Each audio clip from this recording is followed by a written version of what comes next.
अब आपको सीधे लखनऊ लिए चलते हैं, जहाँ पर मुख्यमंत्री योगी आदित्यनाथ पहुंचे हैं। आत्मनिर्भर भारत के कार्यक्रम में उपस्थित हुए हैं मुख्यमंत्री योगी आदित्यनाथ और संबोधित कर रहे हैं। सीधी लाइव तस्वीरें आपको लखनऊ से दिखाएंगे।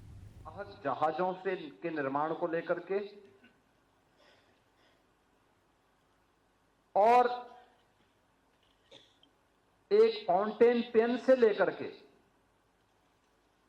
एरोप्लेन के निर्माण को लेकर के भारतीय जनता पार्टी के नेतृत्व की सरकार देश के अंदर इस प्रकार का प्रोडक्शन कर रही है।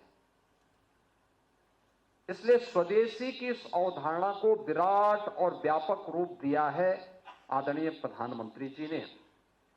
जो भारत में निर्मित हो, जिससे भारत के श्रमिकों का पसीना लगा हो और भारत की युवा शक्ति की प्रतिभा जिसके निर्माण में लगी है, वह हमारे लिए स्वदेशी है। Make in India, make for the world, यानी पूरी दुनिया के लिए भारत के द्वारा बनाया गया उत्पाद जो पूरी दुनिया के लिए उपयोगी हो, दुनिया उसका अनुसरण करने के लिए मजबूर हो, वह सब हमारे लिए स्वदेशी है। और उस स्वदेशी को हम सब अपने जीवन का हिस्सा बना सकें, यह अत्यंत महत्वपूर्ण है। उस अभियान में आपको अपनी अपनी इकाई में योगदान देना है। इसलिए महत्वपूर्ण संगोष्ठी और शारदीय नवरात्रि की द्वितीया तिथि को यह आपके लिए भी और हम सब के लिए भी अत्यंत महत्वपूर्ण विषय है। आपने यहां पर अभी इस कार्यक्रम के राष्ट्रीय सह संयोजक श्री सीपी जोशी के उद्बोधन को सुना है। उन्होंने बड़ी सहजता के साथ इस बात को कहा कि एक समय दुनिया की अर्थव्यवस्था में भारत का जो योगदान था वह 40% था। यह 2000 वर्ष पहले की बात है और ज्यादा दूर मत जाइए। आज से 300 वर्ष पहले, 300 वर्ष पहले दुनिया की अर्थव्यवस्था में भारत का जो योगदान था वह 25% था। 25% योगदान भारत का था।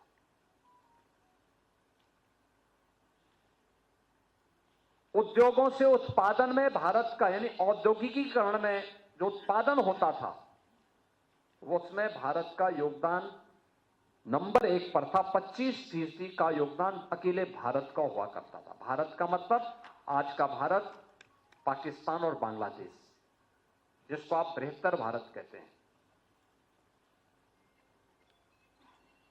यानी 300 वर्षों तक भारत दुनिया की नंबर 1 की आर्थिक ताकत थी, नंबर 1 का उत्पादक राष्ट्र था और कृषि में तो भारत की कोई सानी ही नहीं थी। कृषि की स्थिति यह थी, जो बात अभी कह रहे थे डॉक्टर जोशी जी, दुनिया के अंदर अगर आप देखेंगे, वास्तव में ये सच है कि अगर भौगोलिक दृष्टि से आप देखेंगे तो भारत का स्थान दुनिया के अंदर 7वें राष्ट्र के रूप में आता है। इस हमारा जो भौगोलिक क्षेत्रफल है वो 7वें नंबर पर आता है। नंबर 1 पर रूस है, नंबर 2 पर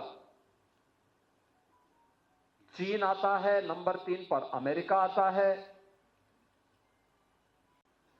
ब्राजील का नंबर आता है, फिर ऑस्ट्रेलिया का नंबर आता है, कनाडा का नंबर आता है, कनाडा के बाद ब्राजील, ब्राजील के बाद ऑस्ट्रेलिया, ऑस्ट्रेलिया के बाद तब भारत, बृहत्तर भारत का नंबर आता है। यानी भारत, पाकिस्तान और बांग्लादेश का जो कुल भूभाग है, इसके पास लगभग 42.5 करोड़ हेक्टेयर की भौगोलिक क्षेत्रफल था हमारे पास। लेकिन रूसी संघ के पास जो है वह है 1,70,00,00,000 हेक्टेयर लैंड उसके पास, बहुत बड़ा भूभाग उसके पास, भारत से कई गुना बड़ा। अमेरिका के पास भी काफी बड़ा है, कनाडा के पास भी कई ज्यादा बड़ा,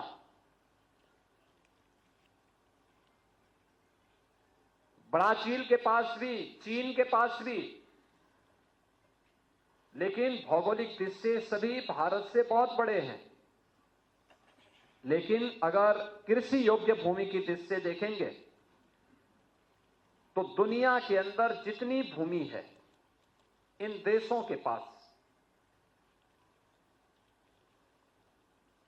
के पास जितनी भूमि है उसमें केवल और केवल 20% भूमि पर ही कृषि हो सकती है, उससे ज्यादा नहीं हो सकती। और भारत अकेले देश है जिसकी 60% से अधिक भूभाग पर बेहतर कृषि होती है और दुनिया की सबसे उर्वरा भूमि, सबसे अच्छा जल संसाधन भारत रखता है।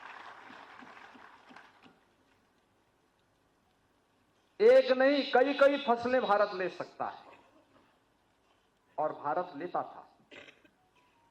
भारत कपड़े का सबसे बड़ा उत्पादक था, दुनिया के अंदर भारत कपड़ा बेचता था। आपने बंगाल के उन कारीगरों का इतिहास सुना होगा, जाना होगा, जिन कारीगरों ने को विदेशी आक्रांताओं ने, विदेशी उन शासकों ने अपने स्वार्थ के लिए जिनके हाथ काट दिए थे, उनकी कारीगरी को समाप्त करने के लिए किस प्रकार के षड्यंत्र रचे गए थे, ये किसी से नहीं छुपा हुआ है। खेती किसानी में भी भारत के अंदर, जब तक भारत का किसान, आप में से बहुत सारे लोग जानते होंगे और आपसे एक पीढ़ी पहले के लोग जानते होंगे, हमारे यहां खेती बाड़ी में